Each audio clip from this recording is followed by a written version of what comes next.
with my favorite guys here. Oh, thank you. I gotta say, first thing I gotta say is you've grown with these characters. This is the third film. What of your personalities has throughout these 3 films bled into the characters? Wow.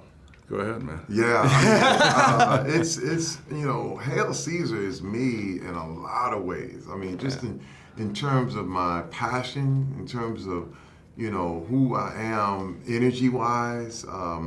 It's really wild because even in this movie, you know, there were you know, moments that I was very touched emotionally, you know, just because, you know, this is it's a very close relationship we have here. Now over the 6 years, it's like we're a fraternity, and it makes it really just it's tied into me.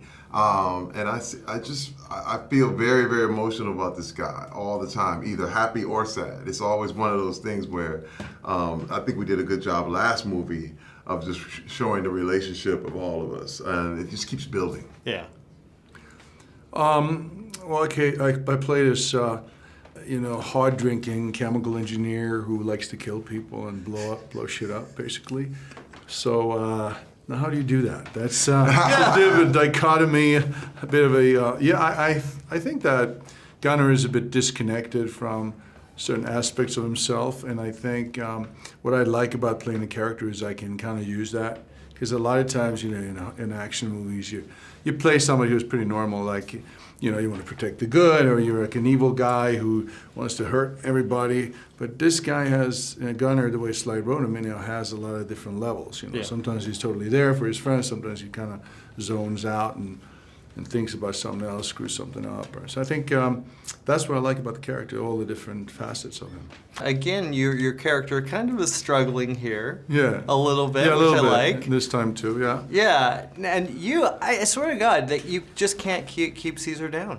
You just can't keep Caesar down at all. No, you can't. No, you can't. You know? Let me tell you something. That's part of negotiations is what it is. No, I literally, you know, because this is the thing. There needs to be an emotional impetus to this movie. There needs to be a reason why people want to do what they do. And it just turns out that I was that reason in this movie. Yeah. And that's why it was really, really emotional for me. I mean, because originally it wasn't supposed to go that way in the script.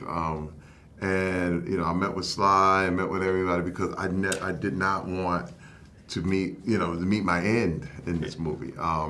And thank God, at the 9th hour, I mean, the 11th hour, it got changed around. So I feel really, really good about that. And you can't keep me down. It's good. You know, they keep a 4, 5, 6. I want to be around. Yeah, you can't keep any of you guys down in this one. No. It's difficult. Well, with that said, how far do you see, where do you want to see these characters go, and how far do you think you can go?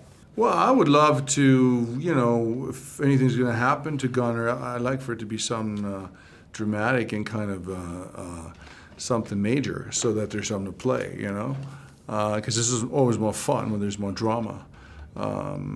It's easier because you don't have to think about it so much. You don't have to come up with stuff to do. You just play the moment, you know, if there's more drama in the structure. So hopefully next time we'll see. Maybe they'll kill me off. We'll see what happens. I'll leave this guy alive. That's it. Welcome to this franchise. First, Thank you. I gotta say, that was kind of fucking awesome seeing you in this role. Oh, thanks. How did they approach you, and what did you contribute? Well, honestly, I heard that there was a role still available as they were shooting Expendables while I was working in Chicago on Transformers. And I made a phone call to a friend that knows Sly, and I said, tell Sly I'm tough enough to be in that movie. And so then my agent called a couple of times, and they said, yeah, well, there's this role, Bonaparte, blah, blah, and they kind of started to describe it to me.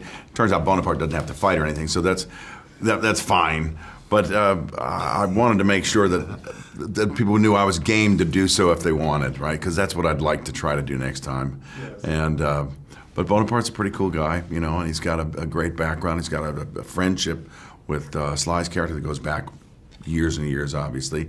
He's come from a military background and has learned to turn his skill set into a way to make a lot of money. So he's a pretty well-appointed fella. And we had a great time working together, Sly and I did, and just kicked it around, came up with some stuff that we thought was pretty funny, and I really enjoyed the experience. It's so fun to see you. And Thanks. then, of course, you're one of my favorite characters. Thank What you. is it about this character? I mean, what do you find that you've learned the third time around?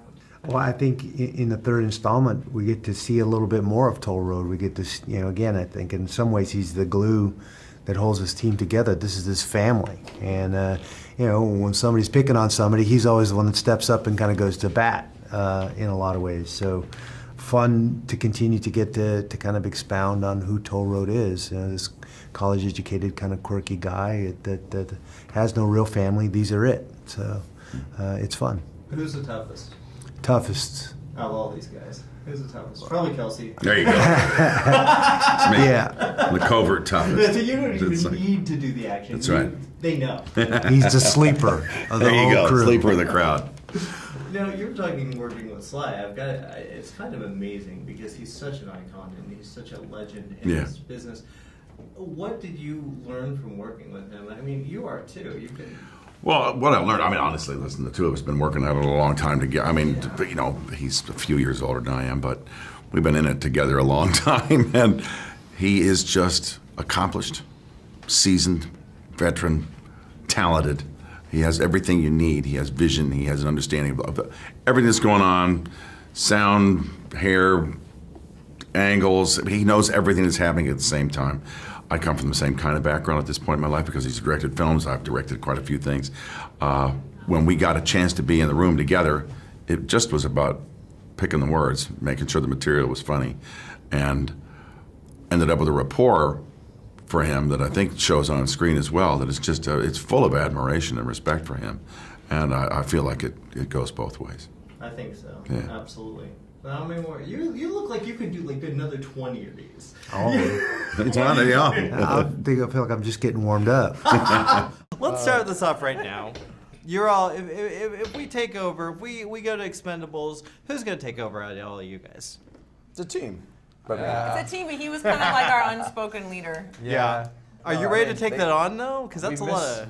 No, but still, like, I give you the look, being like. And then I give Thorne the look. I'm like, Yeah, there's I'm the lazy love triangle. Yeah, lazy like- leader. It's like, I just look at the yeah, I walls. got a plan. I'm like, tell him what to do, and then he delegates. So I just linger. I'm the one that tells him to take command, and then he commands us. Oh, okay. Fair enough. Fair enough. There you Yeah, go. so teamwork. And you're stuck in that stupid elevator shaft forever. I was Yeah, like, you're telling you me, man. poor You're guy. telling me, yeah. He was Trust getting me, the I'm not a shaft. big guy in heights, and I'm Gave him the literally shaft. 11 stories up with like fire and explosions, and I'm just on a little fish wire. And all he's gonna be known for is one big shaft. That was awesome. That was awesome. Okay, See, what? This is why we love her. Yeah, well, first of all, when you first appear, you got the glasses, you're kind of sexy, and then you just beat the Wait, fuck go back, out of go those back, guys. go back. You're a lot sexy. No, yeah, thank you. Okay. Yeah. We better, Yeah. better take back that kind We of, need bro. to- Let's get this correct. All right, yes. restate it. I Go. am. Tell you her are how sexy she is, so man. fucking Tell her how sexy before she does something, bro. So fucking sexy, and then you beat the shit out of these guys, which is amazing. You're used to that, but how much did you prepare for that, and who got hurt? We Seriously. prepared a lot for it, and I was the one that got like the biggest injury of the day because I had to do it all in heels. I did it in like in real heels that I bought from Aldo, and I didn't realize till later that ballroom dancing heels actually work really well. But yeah, that was after that day when I like reached for something to smash on somebody, and doing a sidestep, a lunging sidestep and a 6-inch stiletto makes it break. Nice. So, yeah, so I twisted a toe at one point, but like my mom would say, I got 9 other ones. Yeah, there you go. Now, where do you guys see? Where would you all like to see your characters go for the next one? If we're talking Expendables 4, or Expendables 5. First off, I really strongly hope that my character doesn't have a shirt on its head again. Yeah. Sure. That's for Or starters. you'll get killed off and you don't. That's not so bad. Come on, it could be worse. No, I'm just joking. I mean, you get the further along you get with the franchise, the more character development you have and relationship-wise. And for my character, I feel like he is the essence of Barney Ross and what he used to be. So, downplaying him and having him more reserved, allowing the team to, because I feel like John Smiley lost his team, so now he's gained one with all of them. So to develop that, to work on the relationships, have him open up and be the leader that he always could be. Oh. And I think with my character, we kind of touched for a minute, and we're where Barney, was talking to me about, if you want a family, this isn't the way to go. And I think that really touches on how a lot of women deal with that, career versus family thing, and can you really balance it, and can you really have both, or do you have to choose one? And I feel like that's a problem that would definitely come up to Luna after a while, especially if she met somebody. Yeah. But Somebody. We gotta wrap this up. We'll And have it little sucks. Expendables. Expendables. Expendables. Great idea, dude. That's a Copyright. franchise. It's like, look who's talking. yeah.